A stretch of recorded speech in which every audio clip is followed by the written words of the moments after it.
Senhor,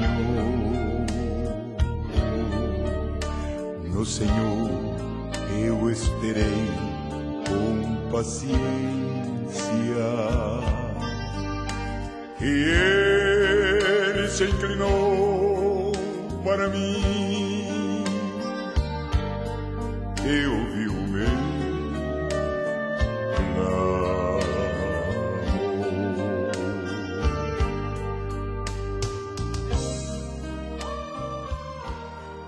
Nós iremos abrir nossas Bíblias,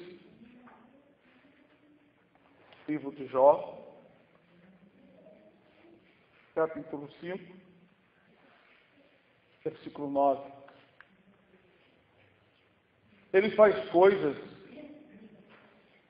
tão grandiosas que se não podem esquadrinhar, e tantas maravilhas que se não podem contar. Ele dá chuva sobre a terra e envia águas sobre os campos, para pôr os abatidos no lugar alto e para que os enlutados se exaltem na salvação. Ele aniquila as imaginações dos astutos, para que as suas mãos não possam levar coisa alguma a efeito. Ele apanha os sábios na sua própria astúcia, e o conselho dos perversos se precipita. Eles, de dia, encontram as trevas, e ao meio-dia andam como de noite, as apalpadelas. Mas ao necessitado livra da espada, da sua boca e da mão do forte. Assim há esperança para o pobre, e a iniquidade tapa a sua própria boca. Esse bem-aventurado é o homem a quem Deus castiga. Não despreze, pois, o castigo do Todo-Poderoso. Amém. Essa palavra que Deus nos dá nesta noite, né? Mais uma vez, né? Aqui está escrito que o Senhor faz coisas tão grandiosas que não dá para botar no esquadro, para se esquadrinhar, para investigar. Às vezes, irmãos, nós com pressa queremos que Deus realize algo, pois a nossa pressa é grande, né? Mas nós não conseguimos calcular o que Deus está fazendo. Muitas vezes é necessário nós esperar com paciência, porque enquanto Deus está preparando uma bênção, Ele está resolvendo outras coisas que nós não pedimos, não sabemos, nem entendemos. Às vezes, né, o inimigo nos tenta naquela insegurança, naquela pressa, não é? E aí vem, não é, aquela agonia, aquela angústia. Nós precisamos entender isso. Nós não conseguimos esquadrinhar o que Deus faz no oculto, não é? O desenrolar de um dia, irmãos, há tantas obras que Deus faz. São milhares de obras que Deus faz em um dia. Na vida de milhões de servos do Senhor. E cada servo do Senhor, né, Deus não somente ouve uma oração e pronto, está aqui, meu servo, está aqui. Não. Há muitas coisas a ser resolvidas. Existem as potestades das trevas que estão batalhando, estão infernizando a mente de muitos, como nós estudamos. Então, quando às vezes pedimos uma coisa, nós nem temos ideia do que Deus está fazendo. Pois não dá para se esquadrinhar, não dá para medir. É como, por exemplo, vamos supor que uma pessoa chega para um homem muito rico e diz assim, faz uma casa para mim. Mas a pessoa não se dá conta que é necessário ver um local próprio, o terreno, materiais, estilo da casa para a pessoa, um monte de coisas, não é? Se vai ser realmente benéfico para a pessoa ter uma casa em determinado lugar. Assim é Deus. Não é? Quando pedimos algo, aquilo vai ser avaliado. E nós precisamos ter paciência. Então, as obras do Senhor são grandiosas.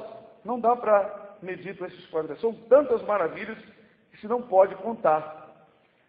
Às vezes, irmão, nós pedimos ao Senhor, por exemplo, que o Senhor nos cure. Mas não imaginamos, não é, quantas coisas ainda precisam acontecer. Talvez aquela enfermidade, Deus vai glorificar o nome dele. Outra pessoa vai ser acionada por Deus para orar. Deus vai dar uma revelação a outras pessoas. Então, existe um monte de coisa que Deus faz, né? Quando nós estamos orando ao Senhor. E é preciso nós termos realmente paciência. Às vezes eu fico pensando assim, Senhor, enquanto o Senhor não nos dá a bênção, o Senhor está fazendo outras coisas que nós não entendemos e não podemos medir. Quem pode entrar no conselho de Deus, ou quem pode entrar no oculto do Senhor, no invisível do que Ele está fazendo?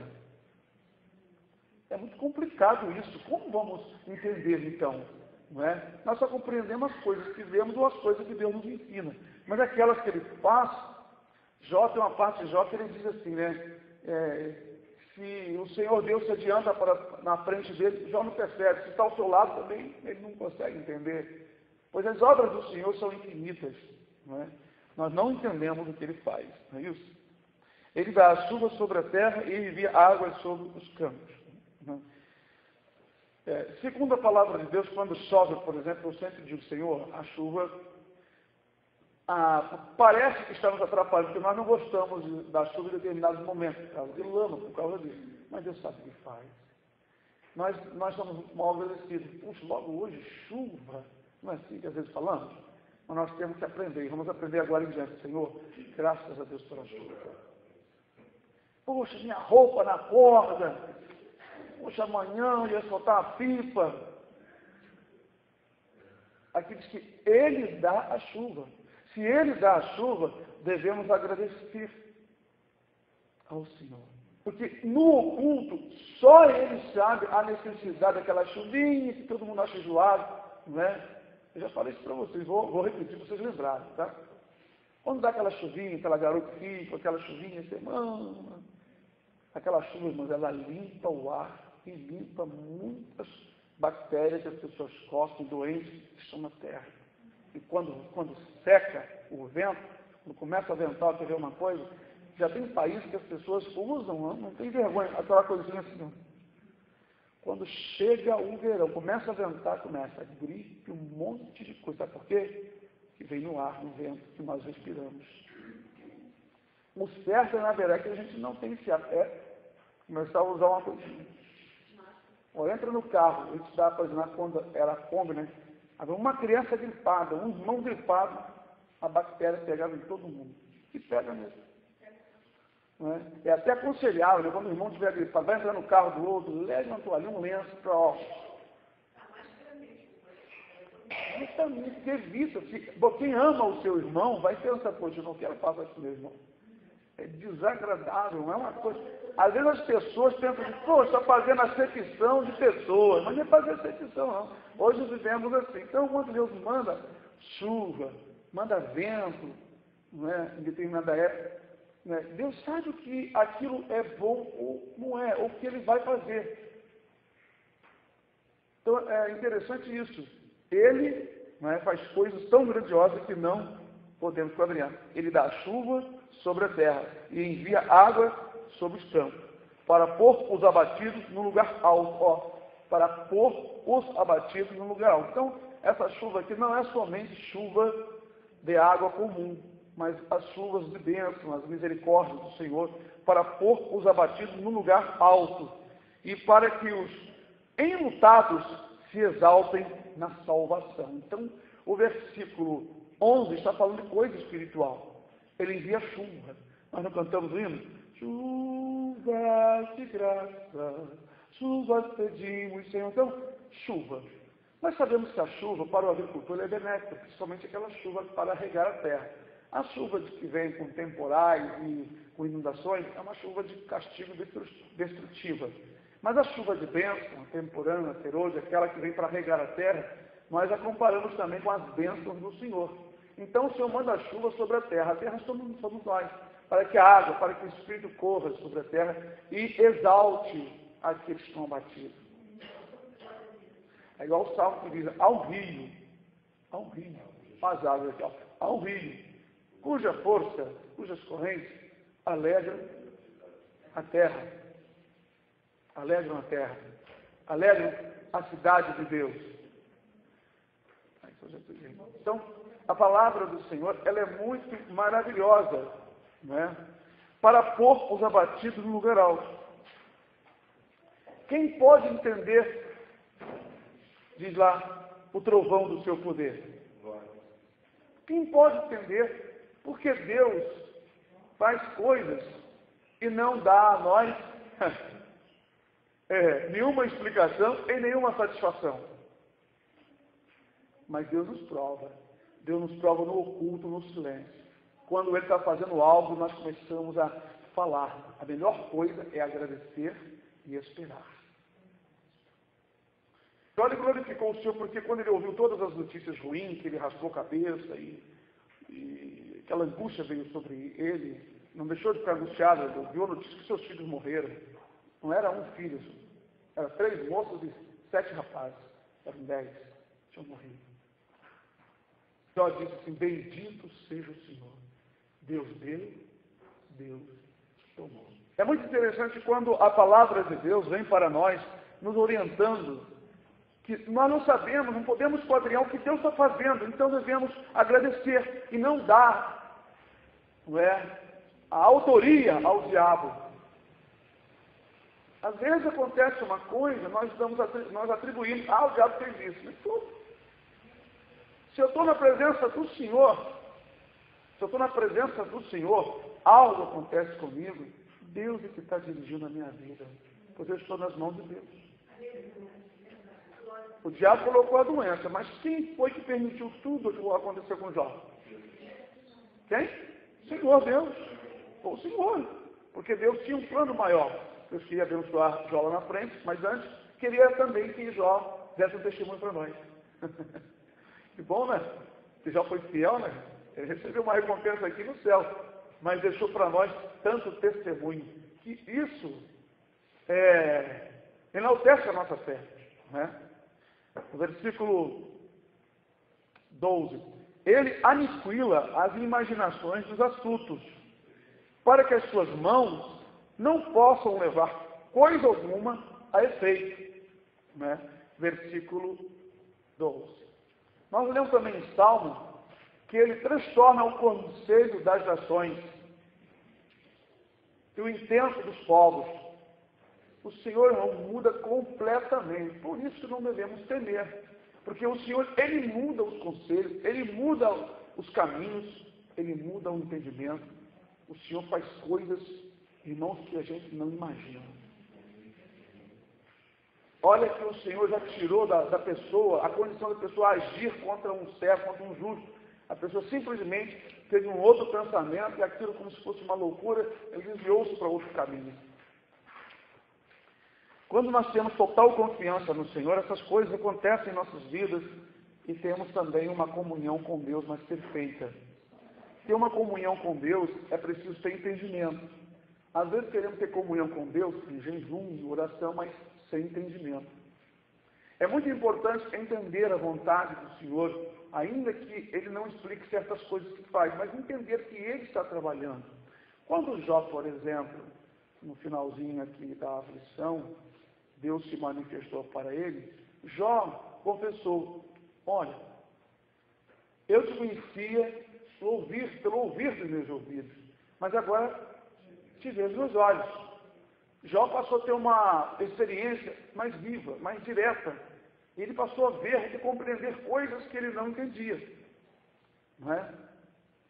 E diz aqui, ele aniquila as imaginações dos astutos, para que as suas mãos não possam levar coisa alguma a efeito.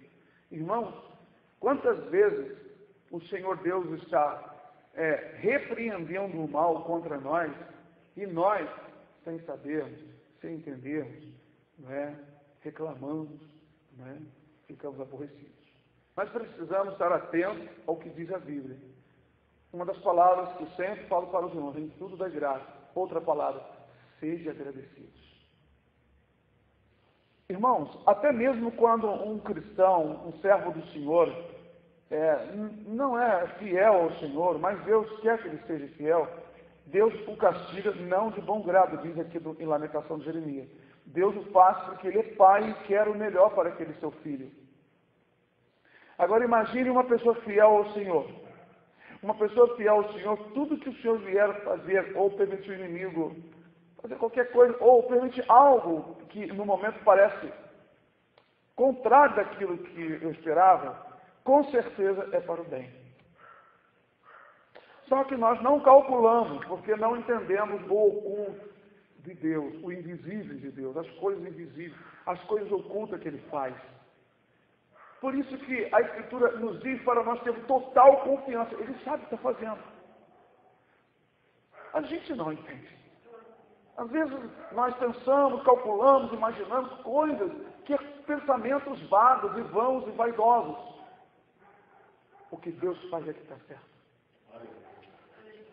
Às vezes lamentamos por causa de uma pessoa, lamentamos porque fulano não fez justiça ao outro, e falamos muitas coisas. Mas, irmãos, a Escritura diz, assim: sucederá qualquer mal à cidade e o Senhor não terá feito.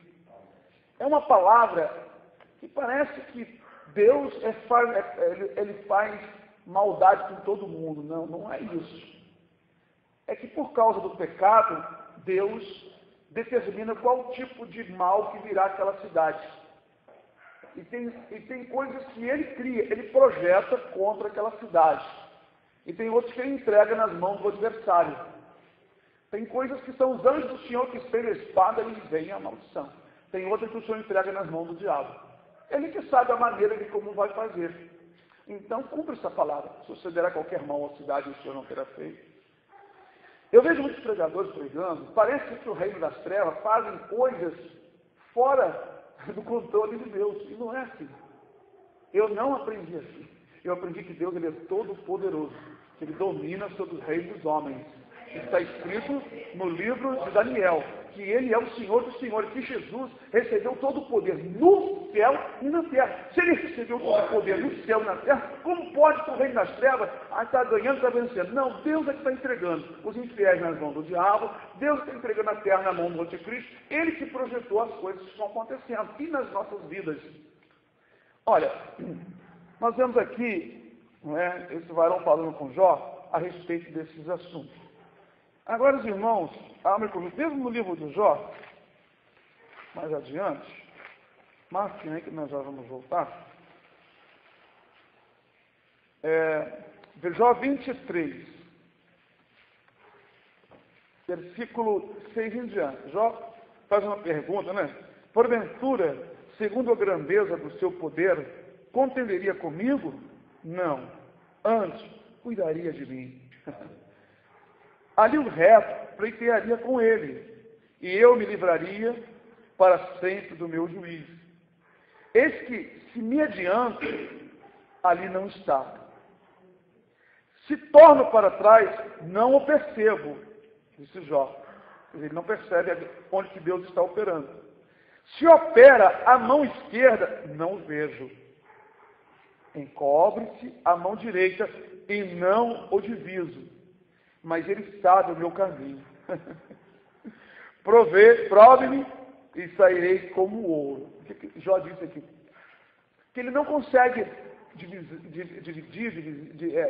perceber, ele consegue assim, entender as coisas que Deus opera, ou a sua mão direita, ou a sua mão esquerda, mas que Deus conhece o seu caminho. Ele não conhece o caminho que Deus está fazendo, mas Deus conhece o que está fazendo para Jó e para a vida de todos. Continuando, versículo 11 diz assim: nas suas pisadas, os meus pés se afirmaram. Guardei o seu caminho e não me desviei dele. Do preceito dos seus lábios nunca me apartei, e as palavras da sua boca prezei mais do que o meu alimento. Mas se ele está contra alguém, quem então o desviará? O que sua alma quiser, isso fará. Porque cumprirá o que está ordenado a meu respeito. E muitas coisas como essas ainda tem consigo. Bom, se Jó disse isso, que Deus vai cumprir o que está ordenado. Lembra que eu falei para vocês sobre predestinação outro dia? Não é? Ele vai cumprir o que está determinado, ordenado, predestinado. Ele vai cumprir. Por isso que parece que as nossas vidas, não é? De repente dá umas freadas, de repente nós corremos, nós adiantamos as coisas.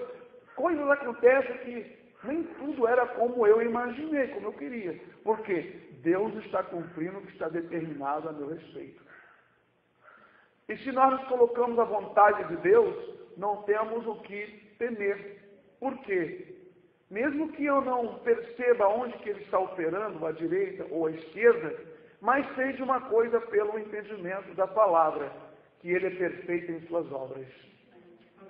E que tudo que Ele faz é perfeito, mesmo que eu não consiga enxergar um palmo na minha frente. Mas Ele está enxergando. Jesus disse: eu sou a luz do mundo, quem me segue não andará em treva, é isso aí. Por quê? Ele anda num caminho perfeito em que ninguém pode impedi-lo. Então, se eu segui-lo, estarei indo reto, correto, seguindo ao certo, ao destino que Deus propôs para mim. Não tendo o que temer, devemos ter somente confiança de que o Senhor está no comando de nossas vidas. Quando diz, voltando para Jó 5, ele aniquila as imaginações dos astutos, para que as suas mãos não possam levar coisa alguma a efeito ou a cabo. Nós vemos aqui que o ser humano não tem livre-arbítrio. Se tivesse, ele não aniquilaria o conselho dos ímpios e muitos conselhos também no meio do povo do Senhor que não vem de Deus. Outros, Deus tem permitido. Por quê? Não sei, mas está no controle dele. Até o pecado do povo aí está no controle. São coisas que nós não entendemos, porque o Senhor Deus tem escrito nossas vidas em um livro. E parece que nós refletimos muitas coisas do que aconteceu lá atrás. Por isso que não devemos temer, devemos sempre escutar a sua voz, porque se ficarmos voluntariamente, nós sofreremos, né? Mas se dermos ouvido às palavras, nos encaixaremos no plano que Ele traçou para nós. O versículo 13 diz assim: Ele apanha os sábios na sua própria astúcia, e o conselho dos perversos se precipita, não é? Vai para o abismo. Vemos que o Senhor tem total controle sobre o mundo, sobre os seres humanos. Uma vez eu ouvi dizer que em determinada nação, se quisesse, era só apertar um botão que os mísseis iriam explodir a terra e ia explodir os moradores. Eu disse para as pessoas daquela época, eu estava no quartel, ninguém vai apertar botão nenhum. Pode ter a bomba mais poderosa do mundo. Ninguém vai apertar botão nenhum e não vai fazer nada com a terra. Que a terra, quem vai desfazer dela é o Senhor e depois do juízo final. No dia do juízo final. Então, sabe, a convicção que a gente tem, que a palavra de Deus diz, é isso que devemos sustentar. Devemos nos firmar também nessas mensagens. Porque a alegria de Deus é quando vê um ser humano tão pequenininho, tão fraco como nós, não é? Acreditar para valer no que está escrito e não ficar duvidando. E a tristeza de Deus, a abominação para Deus, é um verme como nós, despreza a mensagem da palavra dele. Imagine, o ser todo-poderoso e nós uma coisa insignificante, ficar pleiteando e duvidando da verdade. Mas quando ele vê esse ser tão insignificante, dando crédito, acreditando, esperando no Senhor, esse é o prazer de Deus. Porque a pessoa que tem total confiança no Senhor, ele procura também se policiar, se santificar, porque ele acredita na palavra, tem fé na palavra, ele tem fé em Jesus. Claro, se eu creio em Jesus, eu creio em Deus, Deus vai ser o meu Pai, Ele vai batalhar por mim, e eu vou agradar a Ele, porque eu acredito na sua palavra, eu creio na mensagem, e vou me policiar dia após dia, vou me policiar. E o Senhor vai se alegrar por isso, né? Então diz aqui, versículo 14, como eu já falei, Ele apanha o sábio na sua sabedoria, Ele transtorna o conselho das nações. Irmãos, pode ser um indivíduo mais sábio que ele rolar um crente. Deus levanta até uma criança para dizer uma pequena palavra e destrói o conselho dos sábios. Quem pode contra o Espírito Santo?